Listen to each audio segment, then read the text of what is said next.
Africa, it's time to wake up, man. It's time to wake up. It's time to know that your African brother is your family. It's time to know that your African neighbor country is family. They are not your enemy. Someone else is controlling. Someone else is turning us against each other. What up? Look at the news. See what is happening in Congo. That's the richest country in the world, yet is the poorest country in the world. And there's so many international organizations. So many things are happening there. We cannot let this happen. We cannot let this going on. And the only way to solve this, guys, choose Africa beyond anything else. Always Africa will be right there first. That will be my side. And I'm doing this reaction because my side is Africa. And that's what I'm choosing today. And that's what I'm going to do. So you might be a big fan of the Prime Minister of Ethiopia, or you might not be a big fan of him. But that's not my focus. I wanna make this clear so that you guys may understand that my focus is Africa. This letter, I read this letter more than 5 times. Again and again and again and again. I started to read since yesterday. And how I found out, because some of Africa, some of Swahili Nation family, they sent to me this letter on Instagram, but also on Twitter all the time. We have a Swahili Nation Twitter account. All the time when I go there, I always try to check, what different leaders in Africa are saying.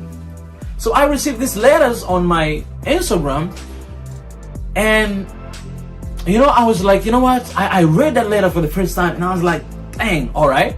I read again, dang, but then I kept receiving these, letters and these messages. But that's not what made me to do reaction to this letter. I had to read word by word, and I think even after this, I'm gonna continue to read, because this letter, it has so many information, as if it has like the entire Ethiopia history in a letter. You know what I'm saying? Not really everything, but you can see that it's like, it has a lot of information that you need to take time. You need to take time to read and to read again and to see what is in there, right? I'm not going to read all the letter, but I'm going to read the final part, which I think it's my favorite part. If you read this letter, you will see how many times he's mentioning the word Africa. You see what he's saying about Africa. And the final part that I'm going to read right now, it's about Africa and about Ethiopian people who are Africans as well. And I am African, and that's why I'm going to read and address a little bit. The final part, it says, African nations that have broken free from the shackles of colonialism, starting from the 1950s, have continued to resist the chains of neo-colonialism that is manifesting itself in various overt and covert ways. Despite escaping the yokes of colonialism, Ethiopia now struggles with its mutation. As a founding member of the United Nations and the Organization for African Union, now African Union, Ethiopia remains a proud nation that through its sons, daughters, and kingship with other African nations is determined to meet our current challenges with the resilient and indomitable spirit that defines this great nation. Developing nations like Ethiopia have been expectant that a new course in the U.S. foreign policy will be charted, departing from influence of individuals that have entrenched themselves into the politics of other nations. A foreign policy that can extricate itself from the decision made based on the key policymakers and policy influencers' friendships with belligerent terrorist groups like the TPLF and the narrative distortions and lobby groups. We have seen the consequences and aftermath of hurried and harsh decisions made by the various US administrations that have left many global population in more desolate condition than the intervention attempted to rectify. It is essential to point out here that Ethiopia will not succumb to consequences of pressure engineered by disgruntled individuals for whom consolidating power is more important than the well-being of millions. Our identity as Ethiopians and our identity as Africans will not let this come to pass. I'll read that again. Our identity as Ethiopians and our identity as Africans will not let this come to pass. The humiliations our ancestors have faced throughout the continent for centuries, throughout the continent of Africa for centuries, will not be resuscitated in these lands upon which the green, gold, and red colors of independence have inspired many to successfully struggle for their freedom. I want to read again the final part, guys. This is very important.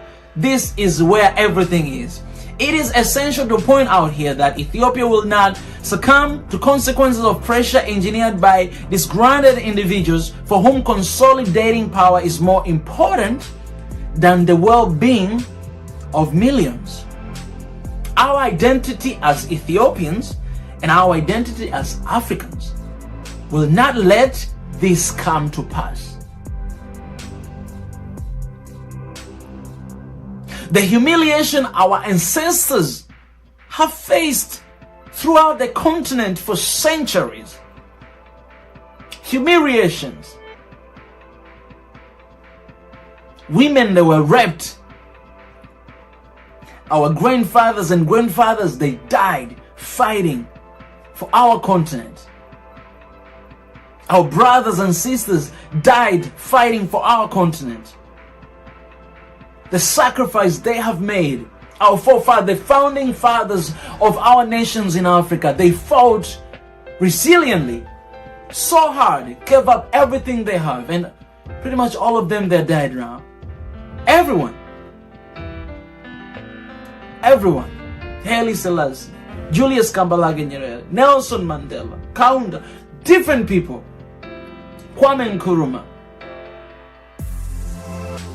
The humiliation our ancestors have faced throughout the continent for centuries will not be resuscitated in these lands upon which green, gold, and red colors of independence have inspired many to successfully struggle for their freedom. This letter right here, the reason why I'm doing reaction is because this letter is not just talking about Ethiopia. This letter right here is talking about Africa. It's talking about the continent.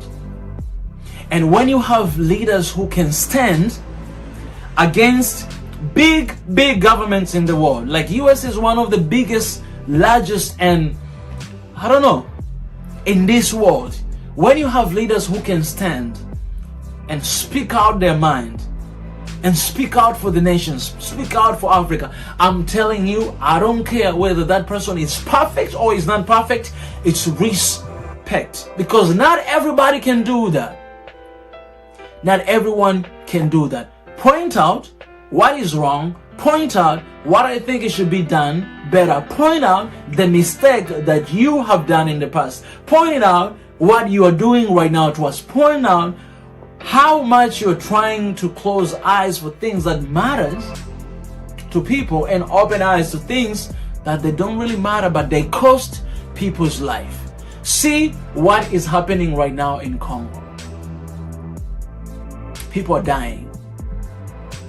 How many international organizations are right there in Congo? What are they doing there?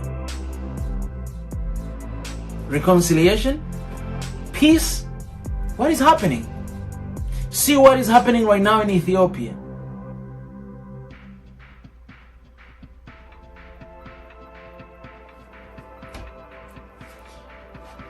It seems this reminds me of my president, the late President Magufuli. I hope people that were awakened, like I hope when he was alive, I just wish we were awakened. Because people that came to realize after he was gone how important he is for the nation, he was for the nation. People that realize right now after he's gone that, oh my goodness, we needed him, but he's gone. What are you gonna do now? He's gone, but he was one of the leaders, one of the few leaders that he can stand firmly, steadily against anybody else, because He's African. He loves African. He cares for the well-being of Africans. He cares for the well-being of Tanzanians. When we have leaders like this, we have to celebrate them. We cannot have perfect leaders. We don't have perfect leader. Nobody has perfect leader. Magufuli, he was not perfect leader, guys. There are things I don't agree with him. But you know why I'm doing this? I'm not here to praise the name of the Prime Minister. I'm here because of Africa.